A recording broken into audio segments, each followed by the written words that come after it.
Les titres principaux, le Premier ministre Abiy Ahmed a discuté des questions bilatérales avec le chancelier allemand.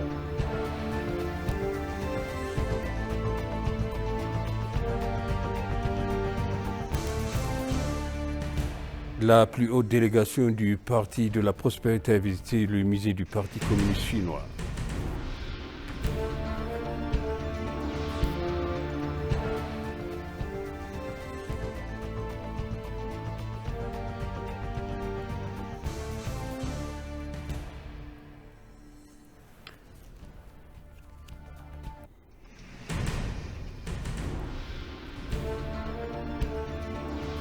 Bienvenue chers téléspectateurs sur ABC, c'est moi Zalal Morkana avec le journal. Le Premier ministre Abiy Ahmed a discuté des questions bilatérales avec le chancelier allemand Olaf Scholz avant la conférence du G20 Compact with Africa, CWA. Les informations du cabinet du Premier ministre indiquent que les deux parties se sont concentrés sur la coopération mutuelle et sur les questions intérieures et régionales. Il est à rappeler que le Premier ministre et le chancelier allemand se sont rencontrés lors de la visite en Éthiopie au début de cette année.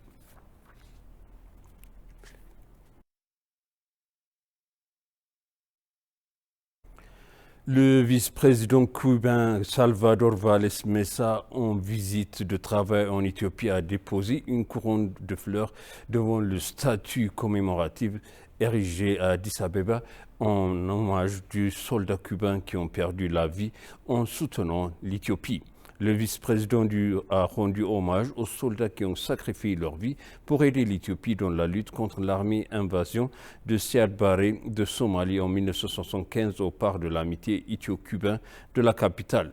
S'exprimant à cette occasion, le vice-président cubain Mesa a déclaré que les fils et les filles de l'Éthiopie et de Cuba luttaient ensemble contre l'injustice et le colonialisme. Le maire adjoint de l'administration municipale d'Addis Abeba, Jantrar Abay, qui a rendu hommage aux soldats avec le vice-président, a déclaré que le parc de l'amitié éthio-cubain est une mémorial aux soldats éthiopiens et cubains impliqués dans la défense de la souveraineté éthiopienne.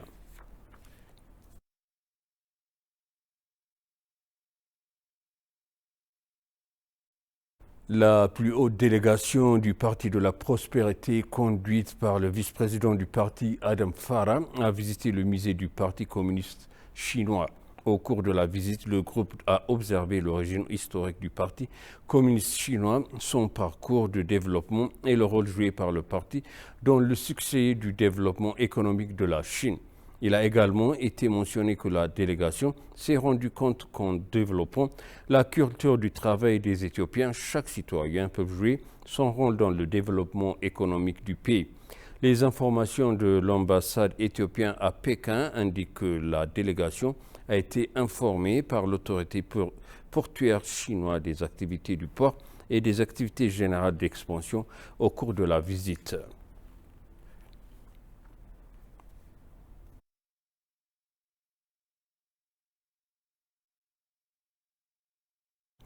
Le professeur de la philosophie de l'université d'Addis Abeba, Dr Danya Chasfa, a déclaré que chacun devrait jouer un rôle afin de garantir le succès et les efforts du gouvernement pour résoudre de manière durable le vieux problème du secteur de l'éducation et provoquer le changement. La suggestion du Premier ministre dans son explication au Conseil indique que les efforts sont déployés pour sortir du secteur de l'éducation de la crise actuelle, a-t-il déclaré. Pour sa part, le directeur général de la bibliothèque à Brhot, l'ingénieur Roubayo Mamon, a déclaré que le gouvernement devrait poursuivre ses efforts pour résoudre progressivement le vieux problème du secteur éducatif. Il a mentionné que d'autres initiatives en cours de mise en œuvre, notamment l'alimentation des étudiants, apporteront le changement attendu dans le processus.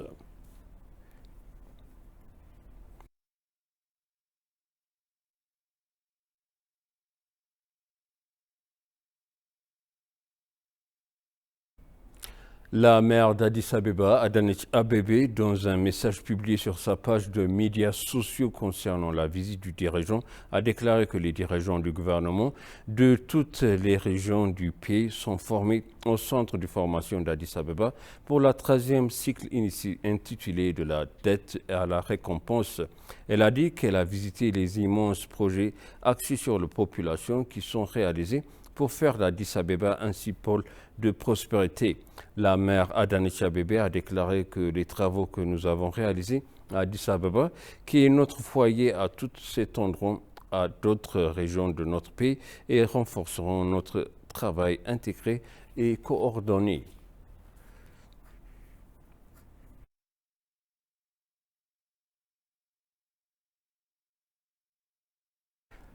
Le directeur général de la bibliothèque Abrot, Wubayo Mamo, a déclaré que plus de 100 000 livres ont été numérisés dans la bibliothèque Abrot afin que les gens puissent les utiliser où qu'ils soient.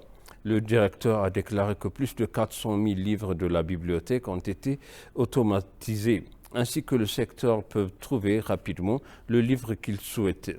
Le directeur général a déclaré qu'en numérisant plus de 100 000 livres, les gens peuvent les utiliser où qu'il se soit. Il a été indiqué que la bibliothèque a fourni des services de plus de 900 000 utilisateurs au cours des 3 derniers mois.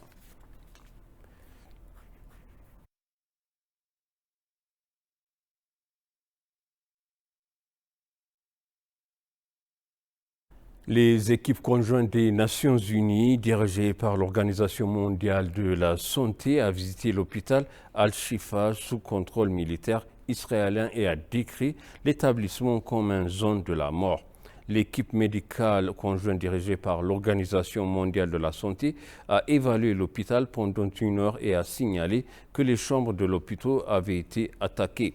Les membres de la coalition ont déclaré avoir appris que plus de 80 personnes avaient été enterrées à l'hôpital. Bien que de nombreuses personnes soient parties suite à l'ordre d'évacuation donné par l'armée israélienne, la BBC rapporte que 300 parties gravement malades restent à l'hôpital Al-Shifa. Le ministère de la Santé, dirigé par Hamas, a annoncé que le bilan des morts de Gaza atteint de 12 300 en créant que plus de 2000 soient enseveliés sous le décombre.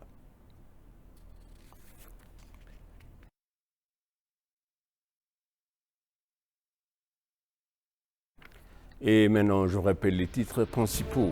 Le Premier ministre Abiy Ahmed a discuté des questions bilatérales avec le chancelier allemand.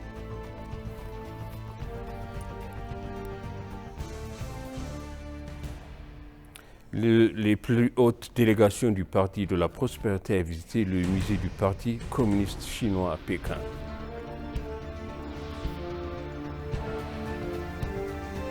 Chers téléspectateurs, ainsi s'achève le journal. C'était moi, Zalal Moukna, avec vous et je vous souhaite une bonne suite de programme.